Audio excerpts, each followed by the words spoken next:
বাংলাদেশের ক্রিকেটের দুই আইকন সাকিব এবং তামিম দুজনের সাথেই আপনার বিবাদটা আসলে জনসম্মুখে আছে, এটা আপনিও দেখছেন যে, এবং সেই জায়গায় আপনার জায়গায় আপনি হয়তো অ্যাবসলিউটলি কারেক্ট, বাট সেটাতে আপনার যে জনপ্রিয়তা রয়েছে বা আপনাকে যে সাধারণ মানুষ এভাবে চেনে, সেই জায়গায় একটা বিভেদের দেয়াল তৈরি হয়েছে কিনা আপনি মনে করেন কিনা?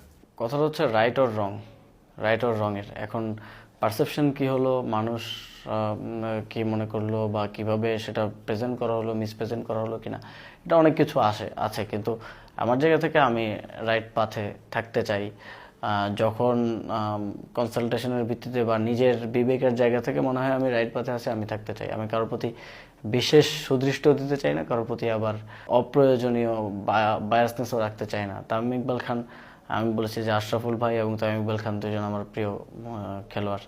তো তামিম ভাইয়ের সাথে আমার খুব ভালো সম্পর্ক ছিল না, আবার খারাপ সম্পর্ক ছিল না, একটা হাই হ্যালো রিলেশন ছিল। এবং ছিল বলতে আমার তো মনে হয় যে লাস্ট 3 দিন আগে বা 2 দিন আগেও যখন দেখা হয়েছে তখনও একই রকম অবস্থায় ছিল। আর সামনে থাকবে কিনা আমি জানি না, এটা তো যেহেতু উভয় পক্ষের বিষয়। কিন্তু এটা ওই ফ্যানদের মধ্যে এক ধরনের পারসেপশন তৈরি হতে পারে, বা সেটা আমার কাছে যতদূর মনে হয় যে আমি যদি রাইট ট্র্যাকে থাকি তাহলে সেটা কোনো সমস্যা হওয়া উচিত না।